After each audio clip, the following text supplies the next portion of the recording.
안녕하세요, 여러분. 즐거운 주말입니다. 자, 밤사이 여러 가지 일이 있었습니다.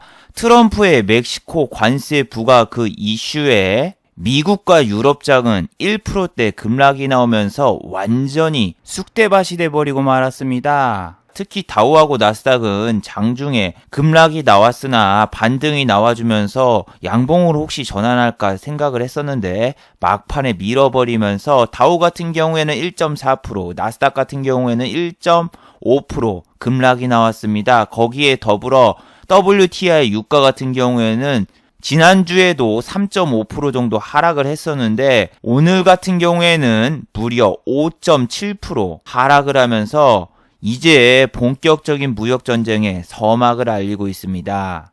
특히 미국 같은 경우에는 6월 1일부로 중국산 제품에 관세 부과를 하고 중국 같은 경우에도 600억 원 달러의 미국산 수입품에 6월 1일부로 관세 보복을 하면서 이제 2차 무역전쟁이 본격적으로 시작되었습니다.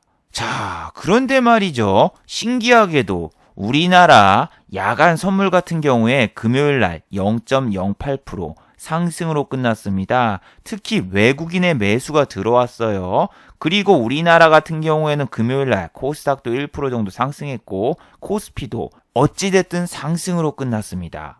자, 우리나라 같은 경우에는 지금 1년 기준으로 보면은 전 세계 하락률 1위 이런 상황인데 우리나라가 그동안 너무 많이 내려서 선조정을 받았다고 생각하고 우리나라와 미국의 디커플링이 나오려는 징조일까요? 아니면은 지난번처럼 그냥 야간 선물만 잠깐 올려놓고 장 시작 후 밀어버리면서 전 세계 증시를 따라갈까요? 오늘 이 시간에 한번 알아보도록 하죠. 참고로 이 멕시코 관세 문제는 어제 영상과 이어지니 어제 올렸던 영상 미국 멕시코 관세 부과 한국 자동차 관련주에 또 악재가 찾아왔다. 이 영상을 보시고 이어서 봐주시기 바랍니다.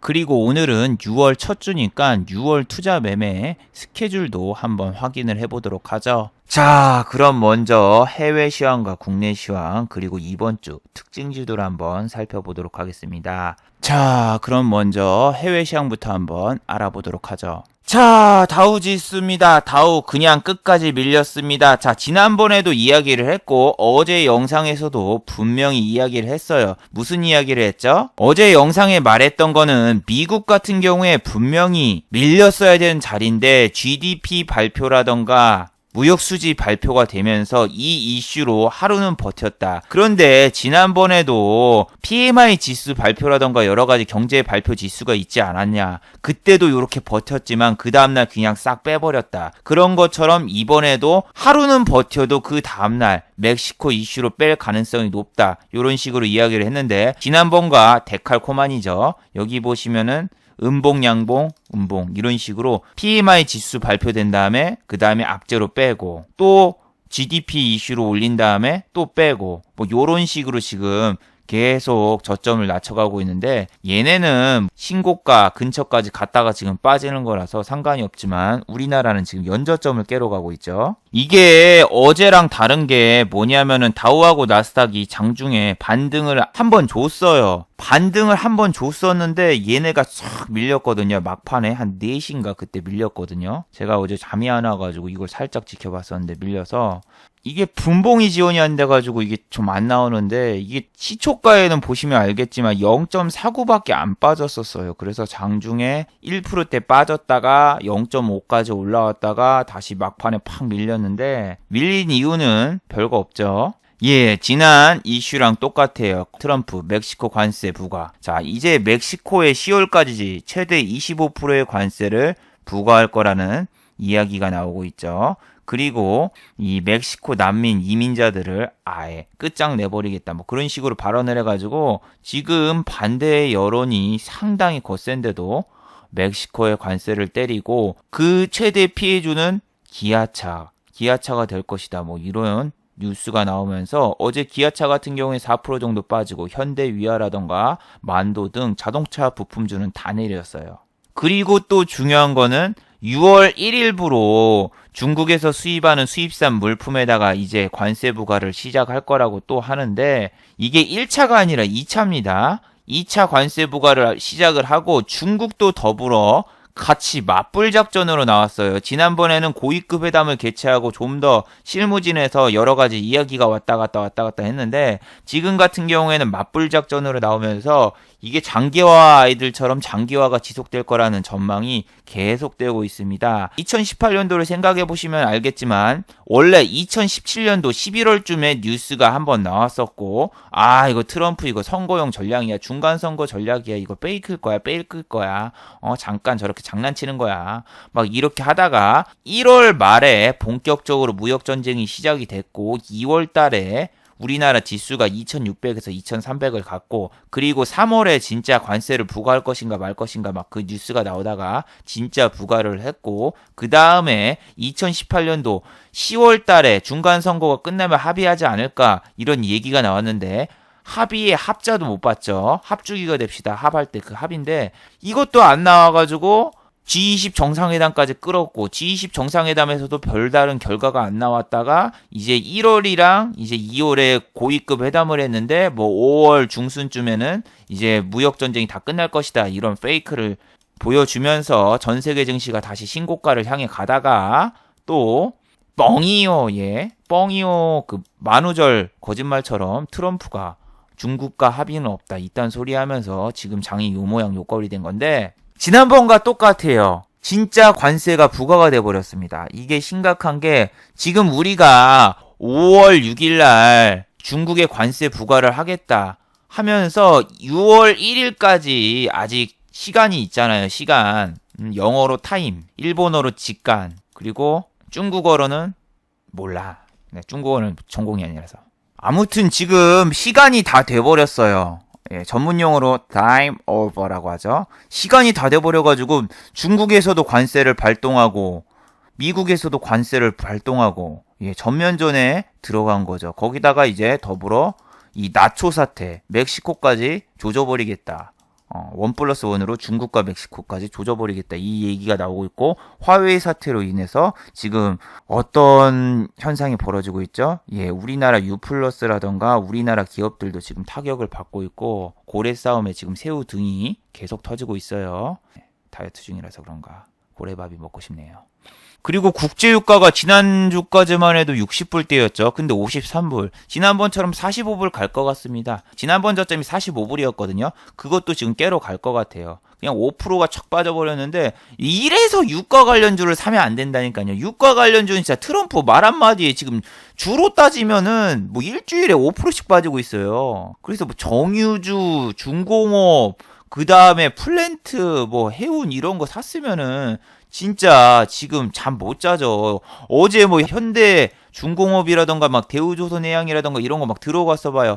그럼 이제 저점에서 반등이 나오네. 이제 좀 올라가려나? 기관 외인 양매수 들어왔는데 막 좋아하고 있는데 그냥 이제 유가 급락 뭐 저런 뉴스 나오면은 이쪽에서 또 팍 빠지면서 또 한 번 저점을 깨러 가겠죠. 지난번에도 그러잖아요. 막 유가가 다시 올라가고 있다 하다가 다시 푹 바바바박 내려가는데 유가 관련주는 잠 못 자요. 이게 장 끝난 다음에도 저 유가 시장이 계속되니까 비트코인처럼 계속 신경 써야 되고 진짜 답답하죠. 제가 비트코인이랑 저 유가 관련주 안 하는 게 24시간 저거 신경 쓰기가 싫어서 그렇다고 몇 번 말씀드렸죠. 자, 그리고 국내 뉴스죠. 한국은행에서는 기준금리 1.75% 동결.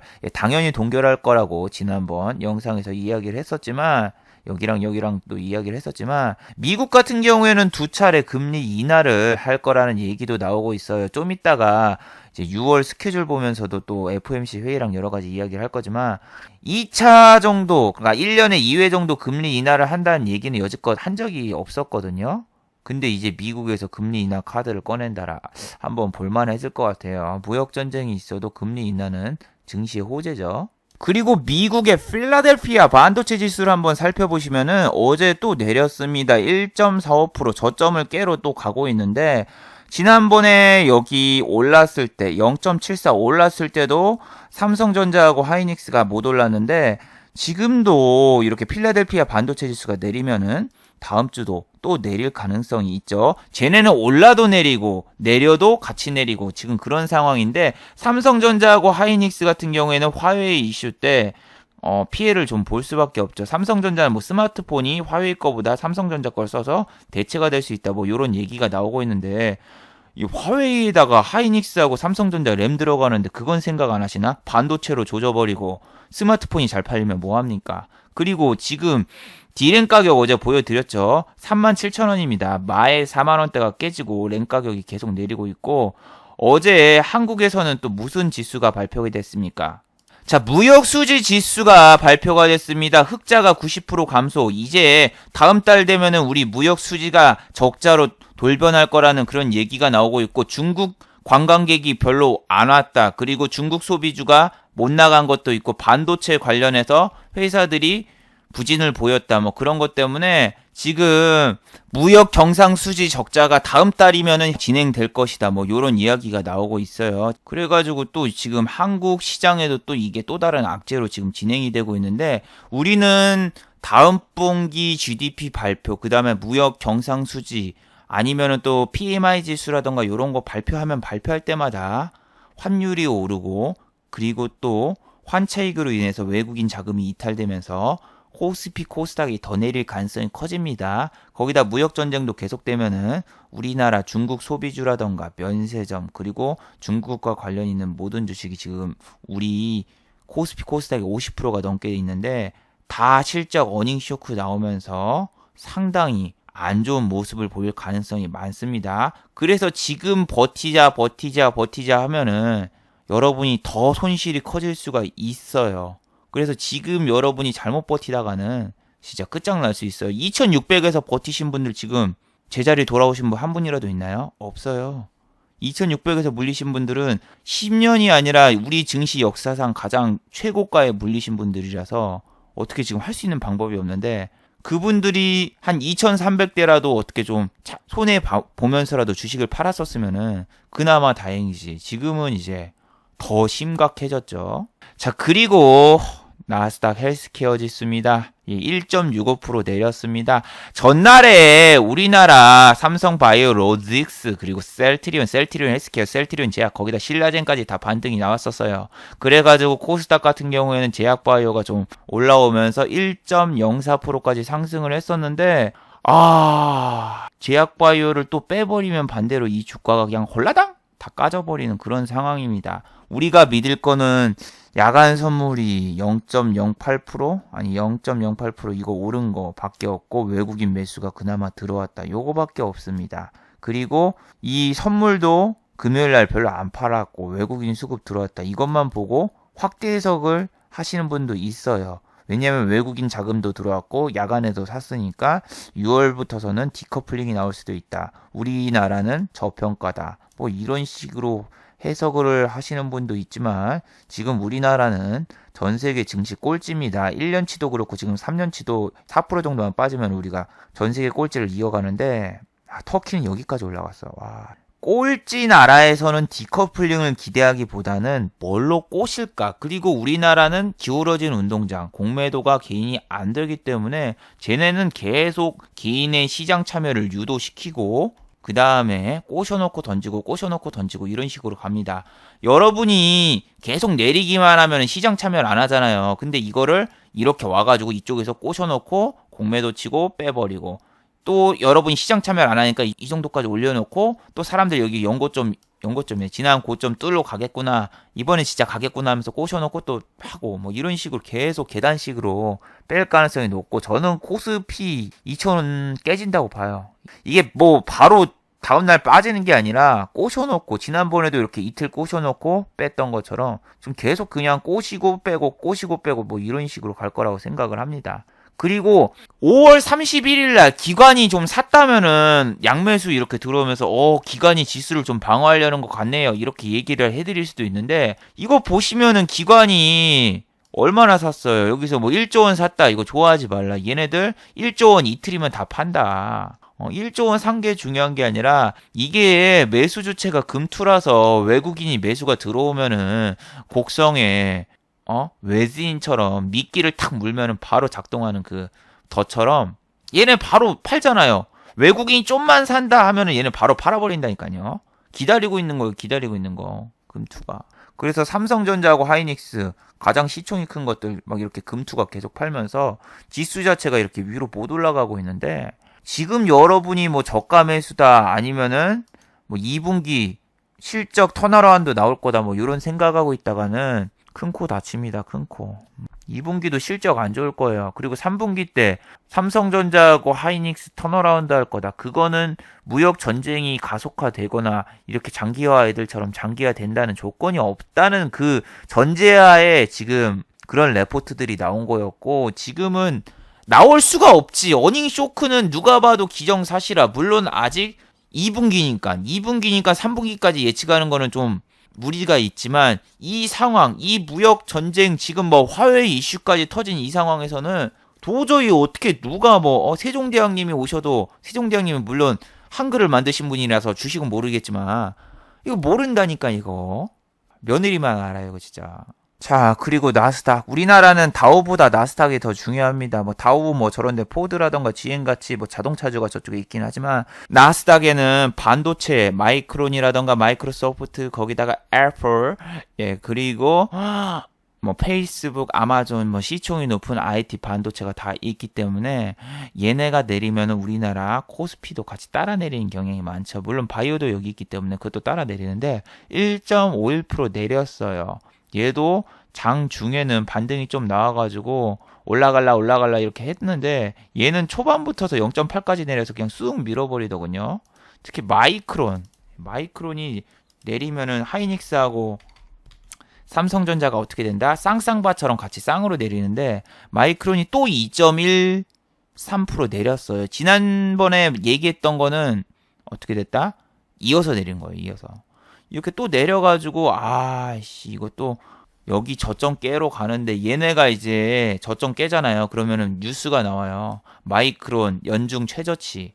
뭐 지금도 연중 최저치인 것 같은데 1월 16일 아니구나 여기 있구나. 마이크론 연중 최저치 돌파. 여기 딱 깨지면은 이제 반도체 관련해서 악재 뉴스 막 나오면서 화웨이하고 그 다음에 마이크론 이제 서로 결렬했잖아요. 이 뭐 연예인들이 서로 결별했다. 뭐 이런 뉴스 나오는 것처럼 지금 화웨이하고 마이크론이 결별을 했는데 지금 영국에다가도 화웨이 제품 쓰지 마라 뭐 이러고 지금 트럼프가 압박하고 있는데 그 다음번에는 한국일 거예요. 한국. LG U 플러스 어떡해.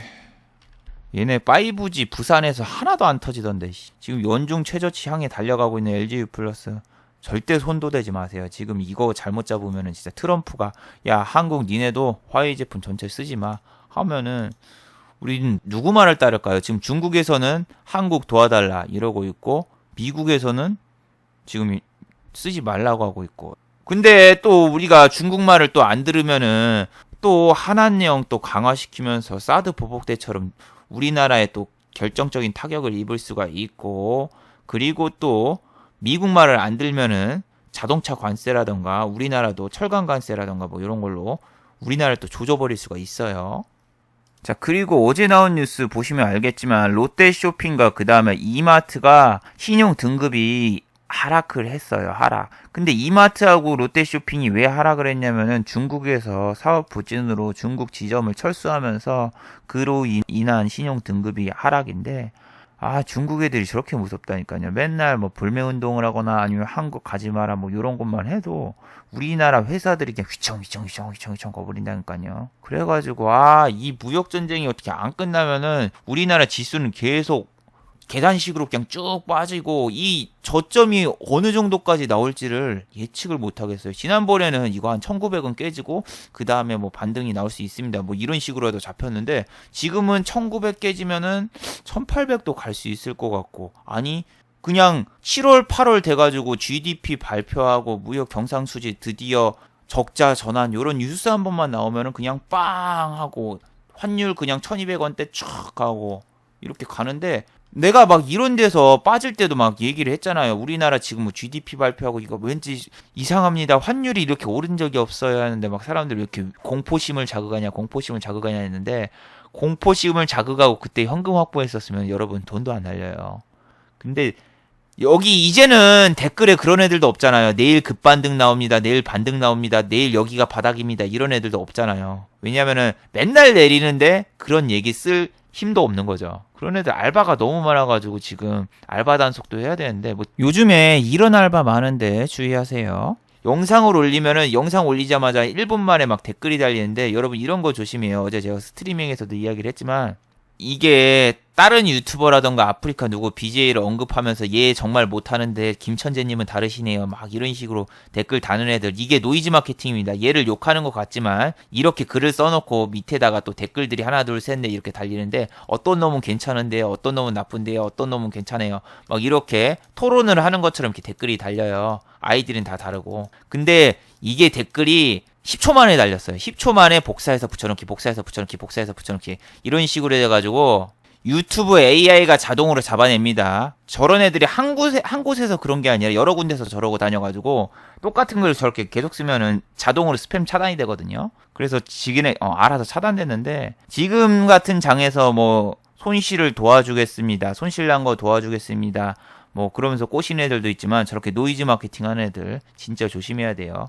타 유튜버라던가 타 아프리카 뭐 BJ 막 그쪽에 욕하는 식으로 적어놓은 게 그게 여러분이 보고 거쩍 들어가라고 꼬시는 거예요. 꼬시는 거. 다 한통석이에요. 한통석. 마동석은 아니고 한통석이에요.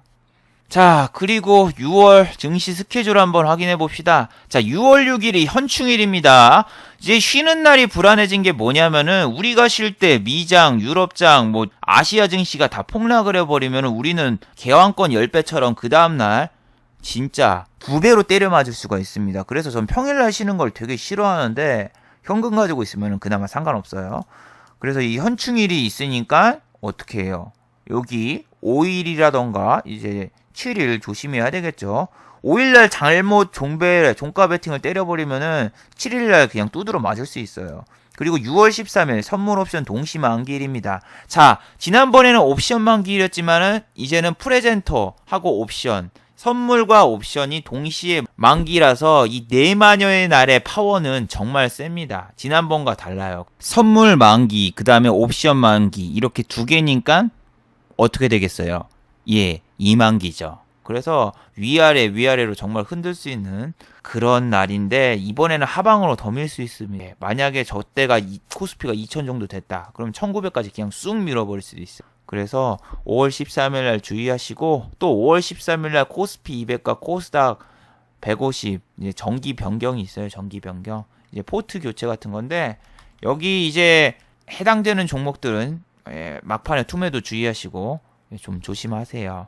그리고 6월 18일부터서 19일 같은 경우에는 미국의 FOMC 회의가 있습니다. 금리 인상 얘기는 없을 거고 아마 동결 아니면 인하 이야기가 나올 건데 과연 어떤 이야기가 나올지 잘 지켜보죠. 그리고 6월 28일과 29일 날은 G20 정상회담 트럼프와 진핑이 형이 만난다고 하는데 과연 어떤 결과가 나올까요? 별로 기대는 안 되지만 그래도 저런 게 나오면은 잠깐 증시에 반등이라도 나올 수 있으니까 잘 지켜보자고요. 자, 그리고 뭐 주말 되니까 북한 관련 뉴스도 이렇게 나왔는데 지난번 하노이 정상회담 때 그 실무진, 북한의 실무진 뭐 숙청을 당했다. 뭐 요런 얘기도 나오고 있고 그 사람들이 지금 전혀 보이질 않는다. 뭐 요런 얘기가 나오고 있는데 요런 이야기 나오면은 대북주 여러분 또 흔들릴 수 있어요. 저런 조그마한 뉴스에도 왜 시장이 안 좋으니까. 그래서 아난티라던가 한창 뭐 요런 애들 좀 반등이 나왔죠. 금요일 날. 근데 요거 다시 깨버리러 갈 수 있어요. 지금 대북주는 아무런 기대감이 없어요. 짐 로저스 아저씨가 지금 여기서 물렸는데 짐 로저스 아저씨 믿고 투자를 하셨으면 여러분 망했죠. 투자의 규제가 뭐 한국에 온다. 한국에서 뭐 사회이사를 했다. 개뿔 같은 소리예요. 한국에서 태어났으면 그냥 망했어요. 망했어. 자, 그리고 입국장 면세점 관련 소식입니다. 이거는 분명히 이틀 전 뉴스에서도 나왔었지만 이때 화장품주라던가 면세점주가 오를 것 같았는데 올려놓고 그냥 쫙 빼버리면서 정말 안 좋은 모습을 보였는데 어제는 화장품 면세점주가 반등이 나왔는데 그 반등의 이유 중 하나는 구매 면세 한도를 상향으로 검토하고 있대요. 입국장 면세점 같은 경우에는 한도가 $3,000인데 중요한 거는 면세가 되는 금액이 고작 $600. 600달러면은 100만원도 안 되는 거예요. 100만원도 안 된다는 얘기가 뭐냐? 자, 카메라 렌즈 같은 경우에는 여러분이 얼마예요? 좀 L렌즈라던가 좀 테두리 저 빨간 티, 금테 이거 두른 거 니콘이나 아니면은 캐논 렌즈 사면 100만원이에요. 렌즈를 사려고 해도 면세가 안 돼. 면세가 안 되고 카메라 60만원짜리 거의 없죠. 뭐 살 수가 없어. 근데 이 한도를 옛날에 400달러였는데 2014년도에 600달러로 올렸단 말이에요. 아는 것도 많아. 왜 이렇게 김천재 아는 게 많을까? 예, 제가 맨날 해외를 나가가지고 다 아는데 요거에서 요거 올린 지 4년밖에 안 됐는데 아니 5년 됐지. 5년밖에 안 됐는데 지금 또 올리기는 좀 그렇다라고 하는데 지금 환율도 지금 무구장창 주구장창 오르고 있고 그리고 지금 뭐 최저임금도 올랐고 그 다음에 물가도 다 올랐는데 지금 어떻게 저거를 사라고 하는 거냐. 이건 말이 안 된다. 해서 지금 뭐 구매 면세 한도를 상향 검토를 하고 있는데 이게 구매 한도예요. 구매 한도. 그러니까 이게 면세가 되는 건 600불밖에 안 되지만 구매 자체는 한 350만 원까지는 구매하게 할 수 있다라는 거예요. 면세점에서 300만 원어치가 쇼핑은 해줄 수 있어. 그래. 살 수는 있는데 대신 600불만 면세해준다. 지금 현재 이 상황입니다. 이 상황인데 이거를 더 올린다 이 얘기지. 이거는 그대로 놔둔다는 입장이에요. 거의. 정부에서 세금을 받을 수 있는 거는 철저하게 더 받으려고 하지 더 줄이거나 그러진 않아요. 거래세 지금 내려갔죠. 조금 내렸어요. 0.005% 내리고 양도소득세 받는 것처럼 여러분한테 뭔가 세제 혜택을 줄 거라는 생각을 하지 마세요. 그래서 이것 때문에 호텔 신라라던가 이런 애들이 반등이 나왔어요. 호텔 신라 같은 경우에는 전날에 진짜 양아치처럼 3%를 올려놨다가 아니 4%를 올려놨다가 종가를 마이너스 2%로 해서 이 위에서 물렸으면은 마이너스 5% 맞은 건데 어제 3%대 반등이 나왔는데 얘는 입국장 면세점이 생겼기 때문에 이제 경쟁이 더 치열하게 되기 때문에 더 안 좋을 거예요. 거기다가 실적 발표를 해도 2분기는 아직 진행 중이긴 하지만 무역전쟁으로 인해서 위안화 절하 그리고 중국 방문객 감소 그리고 뭐 여러 가지 화웨이 사건으로 인해서 뭐 한국 관광 뭐 저런 거 막아버릴 수도 있고 뭐 그러니까 당분간 면세점 화장품은 그냥 안 쳐다보는 게 좋습니다. 예. 여기까지 올랐던 게 전부 다 실적이 좋고 그 다음에 5월 중순에 무역전쟁이 끝난다 그 기대감이었는데 지금은 무역전쟁이 장기화되면은 요거 고스란히 다시 밑으로 내려갈 수 있습니다. 호텔 신라는 나중에 10만원 넘어가면은 그때 한번 보러 가고 지금은 아니에요. 지금 절대 아니에요. 지금 이거 반등 나오고 뭐 다시 10만원 찍으러 이렇게 유인은 할 수 있어요. 그 혹성 탈출에서 나오는 유인원처럼 여기까지 유인을 할 수 있는데 이 위로 올라갈 모멘텀과 실적 아무것도 없어요. 그래서 지금이 뭐 싸다 매수하다가는 어떻게 된다? 싸다고 맞습니다. 아모레 G도 2% 반등이 나왔는데 전혀 저점에서 올라갈 생각을 안 하고 있어요. 이 종목 같은 경우에는 옛날에 무슨 투자에 뭐 신화 어쩌고 저쩌고 그 아저씨가 나와가지고 아모레 퍼시픽으로 몇천 프로 수익을 봤다는데 중요한 거는 그분은 자기 돈으로 한 게 아니라 펀드 회사 돈이죠. 그 펀드 지금 어떻게 됐어요? 지금 마이너스 수익률 1인가 돼 있고 그분이 이제 베트남 가가지고 이제 또 펀드를 하시는데 베트남 펀드 중에서도 수익률이 하위권이에요. 이 개발도상국 시절이라던가 아니면은 우리나라가 뭐 IMF라던가 아니면 뭐 리먼 사태라던가 그런 거 터졌을 때 주식 주워가지고 한 번은 크게 먹을 수 있어도 일반적인 주식 장이 왔을 때는 그렇게 될 수 없다라는 거. 그리고 그 펀드의 치명적인 단점은 평단가를 전혀 생각 안 하고 그냥 매수한다는 거. 그래서 그 펀드의 대표 이사와 그리고 그 펀드를 관리했던 모든 사람들이 다 퇴사하고 나갔죠. 그 펀드가 수익률이 지수가 2600을 갔는데도 마이너스고 막 원통하고 막 그런 분들이 되게 많아가지고 아무튼 이런 아모레 퍼시픽 같은 경우에는 아모레 G는 아닙니다. 아모레 퍼시픽 옛날 과거의 명성에 취하면 안 돼요, 여러분. 아모레 퍼시픽이나 이런 건 지금 벌써 주가가 반토막 이상 났고 사드 보복 시작 때부터서 전혀 주가 회복의 모습과 그리고 실적 회복의 모습이 보여지고 있지를 않아요. 중국 몸 꿈꾸다가 망할 수 있는 것처럼 다시 주가가 뭐 이런 데까지 더 갈 수 있어요. 과거를 희귀하는 거죠. 근데 과거를 희귀하는 거를 여러분이 괜히 잡다가 난리 날 수 있어요.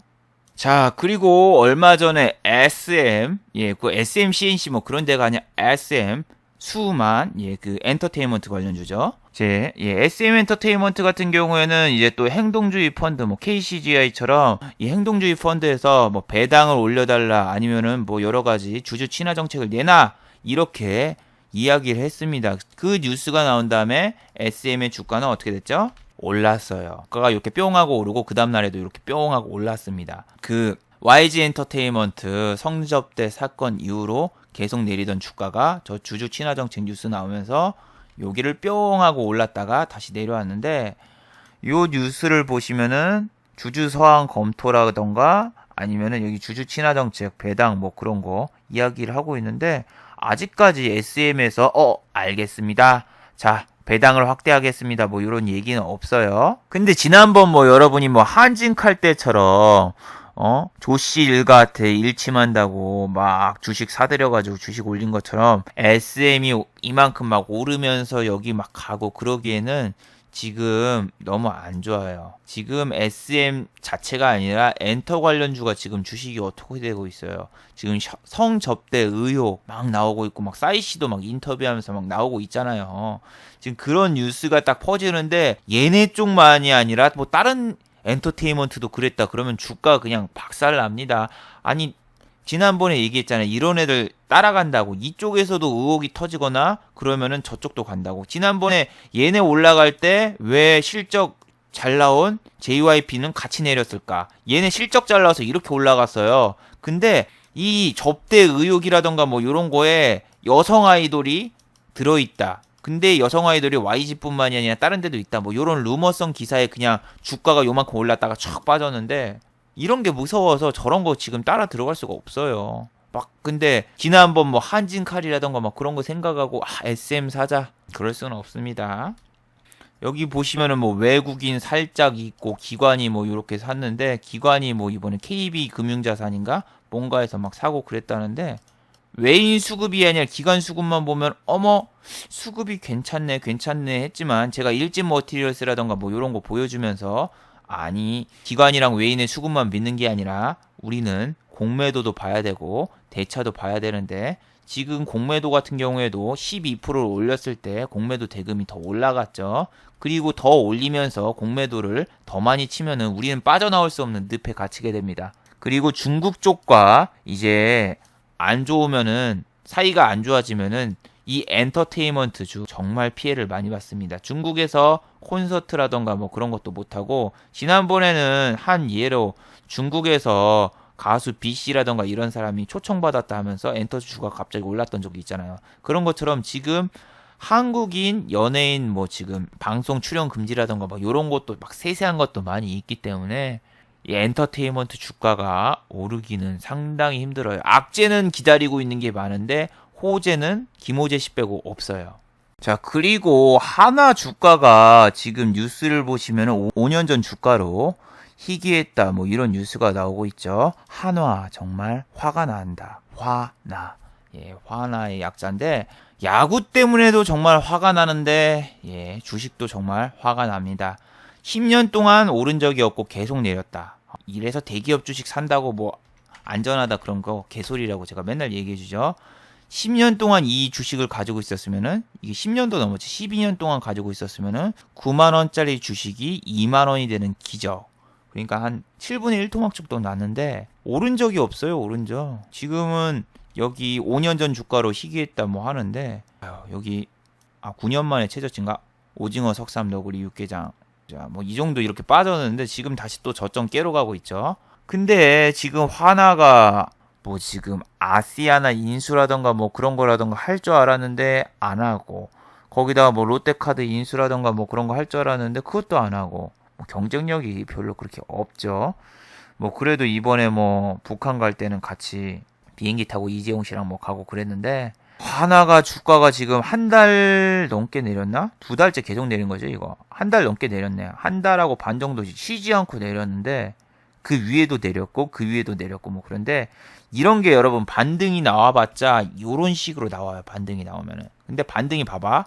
10월부터서 2월. 그럼 한 3, 4개월 동안은 반등이 나와도 주가는 다음번에 내리면 연저점 깨버리고 더 내려갑니다. 한샘이라던가 뭐 한국전력이라던가 뭐 요런 애들 있잖아요. 분명히 저점 깰 때 반등이 한두 번은 나와요. 근데 그 반등이 가봤자 3, 4개월이고 반등폭도 그렇게 크지가 않아요. 여기서 여기 해봤자 반등이 얼마예요? 뭐 50% 됐나요? 아니 50%도 아니라 이쪽에서 이쪽까지 한 13,000원 정도 오른 건데 반등폭도 그렇게 크지 않으면서 기간만 길고 그 다음에 뭡니까? 한 번 여기에서 물리면은 미친 듯이 내려간다. 반등이 3개월 나왔는데 빠질 때는 한두 달이면 다시 원위치로 돌아가는 거.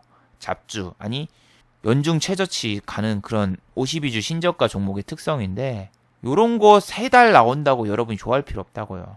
여기서 물렸으면 이제 어디까지 빠질까?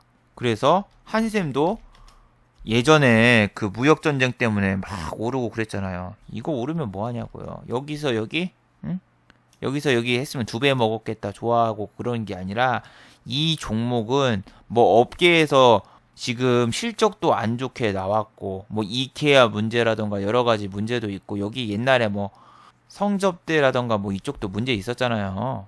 여기 보시면 연쇄 성폭행 문제라던가 이런 거 나오면서 주가가 가뜩이나 내리고 있었는데 가속화 트면서 저거 내려왔던 거 아니에요. 그냥 내린 게 아니죠. 뉴스도 있었고 그리고 얘 주가는 이미 반토막 났고 그랬는데 저 몇 달 반등 나오는 거 이거 신경 쓰다가는 여러분 이렇게 오른 거 보다가 나중에 내가 산 종목이 52주 신저가야. 근데 얘가 한 4, 5일 반등이 나왔다? 그럼 4, 5일 반등 나왔으면 얘도 한 3, 4개월 가겠지 하면서 여러분이 길게 끌고 가다가 4, 5일 잠깐 반등 나온 거에서 꺾여가지고 그냥 쭉 빠져가지고 끝날 수가 있어요. 그리고 신저가를 간 거를 여러분이 굳이 포트에 넣어가지고 매매할 필요가 없어요. 저거 반등폭도 낮고 시간도 오래 걸리고 그리고 다시 반등이 멈추고 내려가면은 진짜 끝없이 빠지는 주식들인데 OLED 같은 경우에도 지금 반등이 나오고 있는데 OLED가 갤럭시 폴드가 지금 출시가 돼야 되는데 갤럭시 폴드 일정을 내일인가 공개한다고 하던데 아직 발표가 안 됐네요. 예, 발표를 한다고 하는데 OLED가 지금 한 5일째 이렇게 반등이 나오고 있죠. 저도 어제 OLED를 매매해볼까 말까 고민을 했었고 약간 좀 안정적이잖아요. 얘네가 계속 지금 매수가 들어오고 갤럭시 폴드 일정 나오면은 잠깐 슈팅 나오지 않을까 뭐 그런 생각이 들어가 볼까 했는데 이게 어제 S&P 500과 나스닥이 1% 이상 급락을 하고 있는데 어떻게 들어갑니까? 안 들어갔죠. 예, 안 들어갔는데 외국인이 아니라 기관이 지금 무조건 이 OLED에 사고 있어가지고 이 봐봐 여기서 들어오고 얘도 5일 동안 오르고 뭐 요런 식 계속 기관이 저걸 사고 있어가지고 연말이래 5월 말까지만 저거 사고 이제 월초 6월 달로 돌아오면은 이제 반기 보고서 내고 그래야 되니까 이런 데서 차익 실현하고 나오지도 않을까 그 생각도 해요. 자기네가 뭐 수익 거둔 거를 이제 반기 분기 결산 이렇게 해야 되거든요. 6월 같은 경우에는 공격적으로 또 팔 수도 있고 월 말 돼가지고 뭐 다시 살 수도 있고 뭐 그런 식으로 갈 수가 있는데 6월 초 같은 경우에는 항상 증시가 불안했어요. 작년 6월 초 보셨잖아요. 6월 초잖아요 이게. 이 월 말까지는 살짝 이렇게 지켜주는 듯 하다가 여기 6월 초 여기 잠깐 끌어올리고 쭉 뺐잖아요. 이때 6월 쭉 이렇게 뺐는데 이때 생각나가지고 지금 좀 그런 거야. 6월 6일 현충일인가 여기 잠깐 올렸다가 이렇게 쫙 빼고 그랬는데 이게 5월 31일이었거든요. 그래서 5월 31일 날 이번에는 끌어올리고 끝났는데 여기서 우리는 좀 올리고 끝났잖아요. 코스피를 올리고 끝났는데 여기서 가는 척하면서 하기보다는 여기서 지금 2.5%만 내리면 우리 코스피 지금 2,000 깨지거든요. 여기서 좀 이렇게 지난번처럼 약간 찌질찌질 가는 것보다는 월요일 날은 저 야간 선물 무시하고 약간 갭 띄우는 척하면서 약간 빼고 그 다음날 팍 이런 식으로 빼면서 다음 주에 1900도 들어갈 수 있을 것 같은데 이 생각이 개인적으로 듭니다. 왜냐면은 과거 데이터는 6월 달에 항상 꼬시고 던진 적이 많았으니까. 이게 보고서 때문에 그렇다니까요. 이래서 반기 보고서 쓸 때 6월 말쯤에 한번 딱 사고 그랬는데 여긴가? 29일 날 잠깐 이렇게 착 뺐다가 올리잖아요. 근데 다시 또 던졌어. 그러니까 보고서 때문에 이렇게 반기 보고서 제출할 때 이때 잠깐 들어오고 7월 달 돼서 팍 빼고 그러는 건데 봐봐요. 이건 2016년도, 2017년도는 상승장이었으니까 제외를 하는데 잠깐 이렇게 꼬셔놓고 6월 달에 던지고 엄청나게 던지죠. 코스피를 무려 3%, 물론 브렉시트가 있었지. 이렇게 팍 던진 다음에 6월 말에 잠깐 올렸다가 또 던지고. 아, 이게 맨날 이래. 2015년으로 가볼까요? 아, 6월달이 그 반기보고서 뭐 그런 거, 기관 애들 그게 있어가지고, 내가 이 기록을 맨날 이렇게 해놨단 말이야. 여기 또 꽃이잖아. 여기 6월 1일날 잠깐 이렇게 꼬셔놓고, 던지고, 월말에 사고, 월말에 반기보고서 때문에 한 일주일간 사고. 차라리 이걸 노려야 되는데, 이걸 노리기에는 G20 정상회담이 너무 부담스러워요. 그래서 6월달에 여러분이 역사적으로 봐봐요. 보고서 때문에 그래. 이 일사로 가볼까요? 다 기억난다, 내가. 시작 일사가. 무조건 6월달은 그래. 우리나라는 맨날 그랬어. 6월달 잠깐 꼬셔놨다가 빼버려. 빼지. 중순에 빼고 6월 말에 사고. 금투에서 막 갑자기 사고 그러는데 꼬셔놓고 또 던지고. 뭐 이런 식으로 맨날 가니까. 6월달을 여러분이 증시가 좋을 수 있을까라고 생각하시면은 솔직히 저는 좋다고 할 수 없다고 봐요. 저렇게 하루 이틀 3일 잠깐 꼬셔놓고 던지는 거는 계속 있었어요. 6월달에. 근데 그 중심에 뭐가 있냐면은 월말에 반기 보고서, 기관들의 반기 보고서 때문에 장난쳐가지고 밑에 내었다가 끌어올리고 그런 게 있지. 그리고 또 선물 옵션 만기일엔 더 많이 빼요. 저 때는. 수익을 더 극대화시켜야 되니까. 뭐 그런 것처럼 6월달에 지금 뭐 여기 외국인 선물 옵션 저거 사가지고 0.008% 올랐다고 다음 주 증시가 괜찮을 거다. 볼 수는 없습니다. 지금 무역 전쟁이 더 심화되고 6월 1일부로 중국도 그렇고 미국도 그렇고 추가 관세 보복하고 있고 멕시코 저 나초 애들도 지금 같이 때리고 있고 좋은 뉴스는 찾을 수가 없어요. 근데도 우리 증시가 이렇게 하루 이틀 반등 나온다고 해서 희망을 갖거나 우리나라는 너무 저평가야. 그래 외국인이 사겠지 요런 꿈만 꾸면 안 돼요. 여러분의 꿈을 짓밟아 버리는 게 외국인이랑 기관이에요. 쟤는 잠깐 꼬셔놓고 희망 주는 척하면서 더 빼버리고 저거 문제가 뭐냐면은 약간 반등이 나오잖아요. 그럼 나 이제 물 타가지고 빠져나와야지 해가지고 이쪽에서 돈을 또 투입을 한단 말이에요. 물려있는 사람도 갑자기 이제 오르겠구나 하면서 평단가 막 낮추려고 막 투입하는데 올려놓고 촥 빼버리면은 손실이 더 커지는데 진짜 그때는 진짜 힘듭니다. 자, 그리고 OCI가 아니라 UCI라는 종목이 있어요. UCI라는 종목. 이쪽에 보시면은 어제 가장 많이 내린 종목 중 하나인데 실적은 볼 것도 없어요. 근데 이 종목이 왜 내렸을까요? 감자는 역시 강원도 감자가 맛있는데 얘네는 무상 감자를 했습니다. 특징 UCI 무상 감자의 급락. 자, 얘네가 무상 감자를 해버리면서 이렇게 내렸어요. 이게 얘하고 한진중공업도 지난번에 무상 감자인가 했죠. 무상 증자는 호재입니다. 그걸로 뭐 상한가 가거나 뭐 그런 소용주도 있어요. 하지만 무상 감자는 악재입니다. 얘도 감자했을걸? 얘도 감자했었네. 얘 감자해서 5월 16일 날 해서 급락했었죠. 감자해서 척척척 해서 감자하고 지금 UCI도 감자. 그러니까 무상 증자는 호재, 무상 감자는 악재. 알아두세요. 이렇게 쫙 빠지고 그랬는데 실적이 안 좋거나 회사 자체가 안 좋으면은 감자를 하는 거예요. 현대상선도 감자만 내가 한 10번 넘게 본 것 같은데 감자를 자주 하는 회사는 보면 안 돼요. 저거를 보려면은 어디에서 감자 막 이렇게 써져 있는데 감자 안 써졌나? 감자 이렇게 써져 있으니까 여러분이 이 차트 보면서 감자를 많이 찾아보세요. 그래서 이 회사는 감자를 이렇게 많이 하는구나. 그러면은 하면 안 되겠구나. 꼭 파악하세요. 자, 그리고 어제 시간에서 급락한 종목들을 한번 알아봅시다. 자, 에이프로젠 제약 1330억 원 규모의 유상증자 실시. 뒤졌습니다. 자, 시간에서 바로 하한가 갔죠. 자, 지금 같은 하락장에 악재 한번 뜨면은 좀 하갈 수 있습니다. 얘 같은 경우에는 지난번에 이슈 하나 때문에 빠지고 그 다음에 빠지고 무슨 이슈가 있었죠? 얘 같은 경우에는 지난번에도 에이프로젠 KIC가 하한가 가고 그랬었는데 여기 보시면은 오버행 이슈에 1월 달에도 이랬었고 그 다음에 뭐 전환사채 문제하고 여러 가지 때문에 계속 내렸었는데 이 종목은 절대 건드리면 안 되는 회사죠. 매번 얘기하잖아요. 에이프로젠이라고 써진 거 다 안 좋아요. 이거하고 KIC하고 여러 가지 있는데 이거 보면은 회사 자체가 그냥 적자죠. 얘도 그렇고 하한가 전문 얘도 같이 내렸어요. 지금 얘도 적자고 이런 종목 하지 말라고 한 100번 얘기한 것 같아가지고 지난번에 점화가고 또 여기서 내리고 바닥 밑에 바닥 있죠.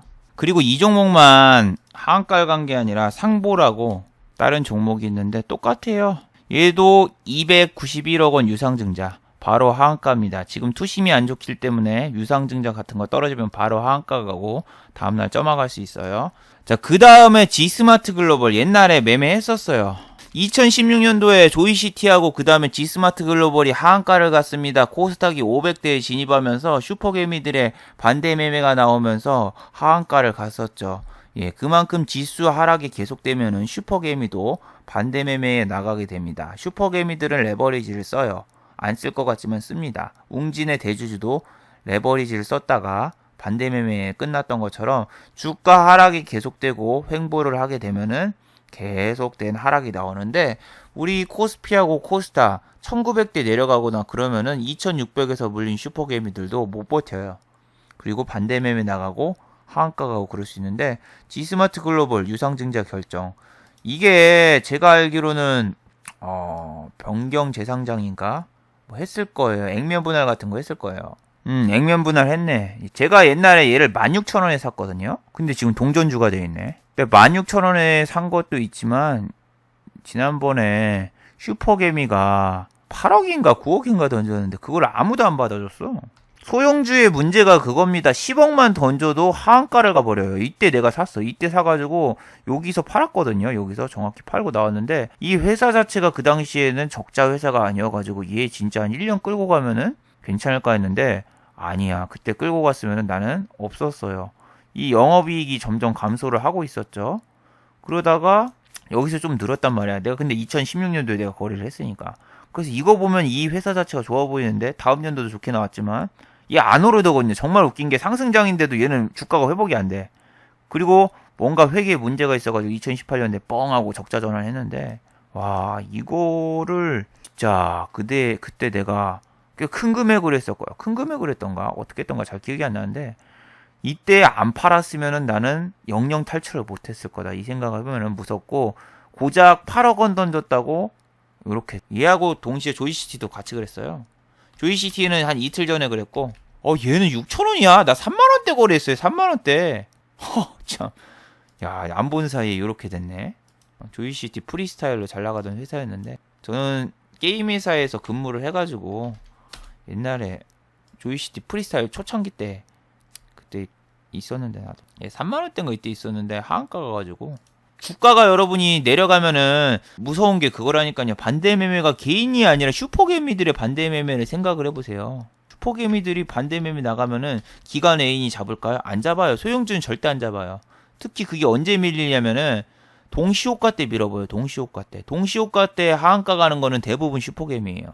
그래서 얘도 점하를 갔어요. 점하 갔는데 여긴가 점하 갔었어요. 어디지? 하도 기억이 가물가물하니까. 나이가 너무 먹어간 것 같다. 이게 진짜 엊그저께 같은데 벌써 3년 전이야. 와, 제일로 싫은 게 이런 거야 진짜. 주식하다가 시간이 너무 빨리 가서 별다른 기억이 없는 그럴 때가 제일로 싫거든요. 이때네 이때. 점화 갔죠. 점화 이렇게 가가지고 슈퍼게임이 반대 매매였다 해서 이렇게 올렸다가 다시 쫙 빼버리고 포켓몬 때문에 다시 올리고 이런 거나 기억하고 있어. 친구 이름이나 친구 생일이나 기억하고 있어야 되는데 진짜 주식쟁이 진짜 미치겠네. 그래서 무역전쟁이 여러분 장기화가 되면은 지금 안 좋은 게 이제 1900대가 아니라 만약에 1900에서 지난 저점 더 깨고 내려가면은 반대 매매 물량이 얼마나 많이 나올까. 그런 거 다 생각해야 돼요. 머릿속에. 그리고 소형주하고 중소형주는 반대 매매를 나가면은 아무도 안 받아주니까 그게 문제예요. 그리고 반대 매매 나왔다고 해서 다음날 막 갑자기 급상승하거나 그럴 리가 별로 없어요. 급등하는 종목이 있어도 전체적으로 보면 없습니다. 그 지난번에 얘기했던 그 로스웰 같은 그 맥스웰 커피 믹스가 아니라 로스웰 있죠. 막 상한가 갔다가 이거 절대 따라 들어가지 말라고 했던 종목 다 뺐어요. 일주일에 거쳐서 다 뺐죠. 이거 상한가 갔을 때 27일날 강좌를 보세요. 5월 27일날 강좌. 이거 절대 들어가지 마라. 중국주는 믿으면 안 된다. 지금 꼬시기다 했던 게 이런 건데 모든 종목이 지금 상한가까지는 보내놓고 그 다음날 막 빼버리고 잠깐 올려놓고 빼버리고 그런 식이에요. 지금 진짜 여러분 함부로 들어가다가는 무조건 물려요. 장중에 잠깐 하고 막 나오는 거 빼고는 솔직히 지금 답이 없습니다. 증시가. 자, 마지막으로 한번 정리해 보도록 하죠. 자, 1번. 감자가 많이 진행되는 회사를 피하세요. 현대상선 보셨죠? 그 종목은 진짜 수십 번이나 감자가 진행됐어요. 그리고 주가 맨날 띄워놓고 유상증자하고 감자하고 그게 너무 많습니다.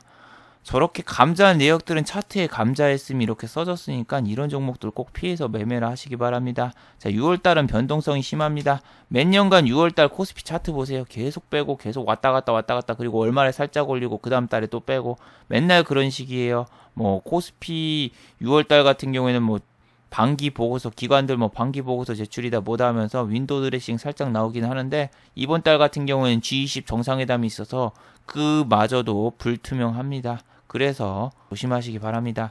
조심해서 나쁠 거 없고 여기 영상도 있잖아요. 이게 2018년도 1월 거예요. 1월 거. 이번 달이 아니라 2018년도 1월 건데 이때 내가 2018년도 1월에 수익이 나자마자 저는 바로 돈을 빼서 친구 밥을 사주고 그 다음에 동남아 여행을 갔었던 그 내용인데 우리나라가 코스피랑 코스닥이 2월 달부터서 코스피 같은 경우에는 2600에서 2300까지 막 다이렉트로 내려가고 그랬잖아요. 그때 내가 쉬거나 휴식을 안 취했으면 저도 때려 맞고 큰 손실 나고 돈 벌었던 거 다 날렸을 수도 있어요. 5월 달 같은 경우도 마찬가지죠. 5월 자동차 관세를 조심해야 된다. 나는 옵션 만기랑 그것 때문에 무조건 현금 확보하겠다 해서 제 말대로 따라하신 분들은 5월달에 절대 손실이 날 수가 없었어요. 5월 6일 전에 무조건 현금 확보를 다 했으니까. 저도 그런데 그런 것처럼 이 사람이 어떻게 이렇게 큰 악재가 있을 때 다 피했을까?